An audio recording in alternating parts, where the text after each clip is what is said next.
G'day folks, Scott here. Today I'm reviewing Avengers Infinity War.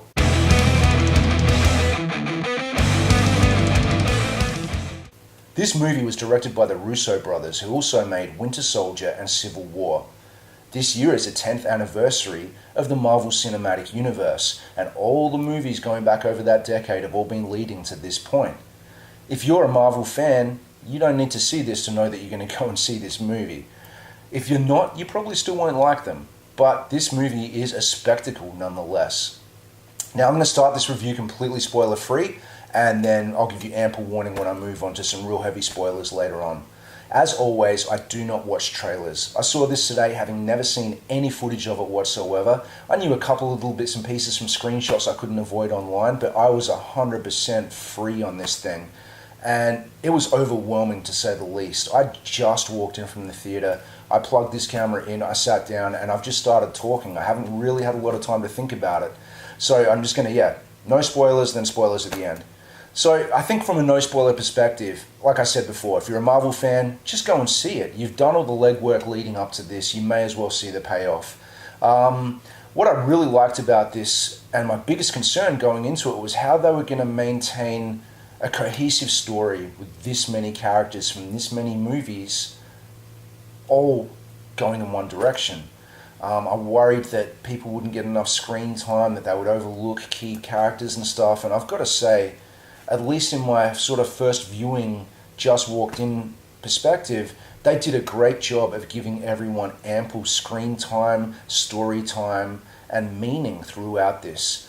I was really impressed with that, it got right the way through. It was 2.5 hours, it went like that for me. I think they did a fantastic job. Like, these brothers are great filmmakers and they really understand the Marvel Universe. They get the most from their actors. This obviously crossing franchises and stuff, which I'm not going to go into in this spoiler-free part of it because you may not know, but the way they've crossed paths with other characters from different movies and stuff, they've done a very good job of bringing everybody together.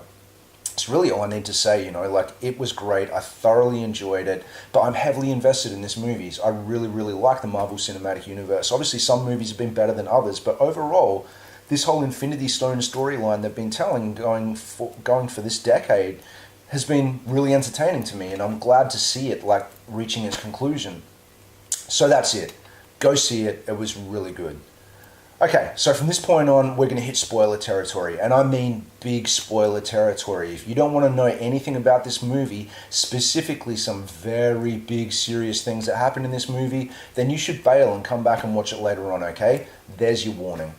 Now, obviously, when I mentioned that they're mixing franchises here, one thing that I knew going in, which I kind of wish I hadn't, is that Guardians of the Galaxy are in this movie as well. I love that they got James Gunn, who made the Guardians of the Galaxy movies, to write the dialogue for the Guardians in this film.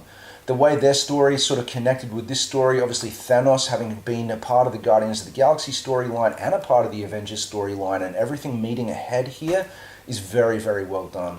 Also, we've introduced, Spider-Man was in Civil War and then had his standalone movie. He's now a pretty big player in this. We've got Doctor Strange and, Black Panther, your traditional Avengers cast. It's been a couple of years since Civil War. Tony and Steve Rogers, Captain America, haven't spoken in that time. Everyone's been off doing their thing. This movie actually begins on the spaceship that Thor Ragnarok ended on, with Thanos attacking that ship for one of the Infinity Stones, and leads to the first major death of the movie being Loki, which, I can't say I'm surprised at, but it was very early in the movie and I didn't really see it coming then. My biggest thing with this movie is how amazing Thanos was. I was really impressed with him as a character, both as a performance from Josh Brolin and a work of excellence from the CGI artists who did him. One of the biggest complaints I had about the DC movies, specifically Justice League, was shitty CGI bad guys who conveyed no emotion and had no life, not even in their eyes. Steppenwolf from the Justice League is a really good example of that. Thanos is the exact opposite. He seems like a living being. His CG is flawless. His emotion in his eyes are great. I don't know exactly how much of Josh Brolin is in that and whether they've added CG to him or whether it's a completely CG character based off of a motion cap performance like, say, Andy Serkis and Caesar in Planet of the Apes or Gollum. I'm not sure exactly how they've done this yet, but they did a great job. Thanos was interesting, he was menacing, his motivations were understandable, believable. He conveyed many different emotions throughout the movie, and he really, really, really made it as entertaining for me as it could have been. I'm a sucker for bad guys. I've said that in many of my reviews, and he made, that they really made him pay off, and I was really glad for that. There were so many action scenes in this and so many moments that really right now I feel that I've probably already forgotten a bunch of things I saw because so much happens in this movie. Like I said before, the 2.5 hours went like that. I watched the trailers when I got home, which of course gave away more than they should have, and I wish you could have seen this without seeing any trailers and all, but they refreshed a bunch of my memories of this. And I liked the tension between Tony Stark and Doctor Strange, and I liked the tension between Star-Lord and Thor. Everything with Thor with the Guardians crew was just amazing. That was really funny, really well done, all of that. About the only thing that I wasn't massive fan of in the whole movie was Peter Dinklage's giant dwarf character. Obviously that character played a really big part towards the end of it and gave Thor his ultimate weapon and whatnot, and it was a cool sequence, but I felt like they're just giving Dinklage a job just to give Dinklage a job, and I'm like, instead of him being a short man, let's make him like a giant man, and that wasn't the best, but I still liked the sequence, and I liked, its part in the story. There were so many major deaths in this movie, it's ridiculous. Like I said, this is full spoiler territory right now, so I'm assuming you've seen this film, but I'm probably going to forget a few people who died because so many of them died. Obviously, the concept of the Infinity Gauntlet and the stones in there, I knew all along Vision was going to get killed because, the stone is in there and it had to end up in Thanos' possession. And I knew that was going to happen all along. I didn't know quite how it was going to happen, but in the end it kind of played out the way I expected it to. But yeah, I didn't expect Loki at the beginning. I did expect Loki at some point, though. I was really surprised when Gamora died. I really liked, again, the emotion that Thanos played throughout that scene and his reasons for doing it, and the fact that really cut him deep doing that. I liked having Nebula back, and I liked, obviously her rage at that. I liked how Star-Lord and Gamora's relationship finally blossomed before they got split up and went off in the different directions. That was good. In relation to that, I really liked also, apart from Thanos, I liked his crew, his minions, the family of Thanos, children of Thanos, I think they were called. I don't know all their names. I'm not a comic guy, but, each of them, although they looked a little more CG than he did, were cool and interesting. The guy who tortured Doctor Strange was really cool. The chick who was tormenting, Black Widow was really cool. I liked them as well. But obviously the entire crescendo of this movie getting to the point where Thanos had all the Infinity Stones and just the sheer amount of cast members who died.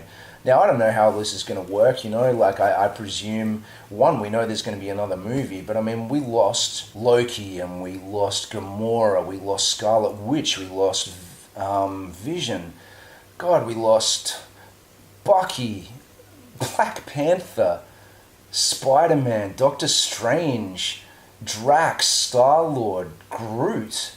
So many of the major characters died in this, it was ridiculous. All within the last few minutes of the movie. I don't know what that means for sequels. I've heard that there's a Guardians Part 3 coming out. There's obviously another Avengers coming out. I know there's another Spider-Man coming out. So I don't know how all this pans out for, new characters or people being brought back to life or whatever. All of these people died as a result of the last Infinity Stone. I feel like Gamora and Loki are gone for good because they didn't die via Thanos' finger click, take out half of the beings in the universe finale.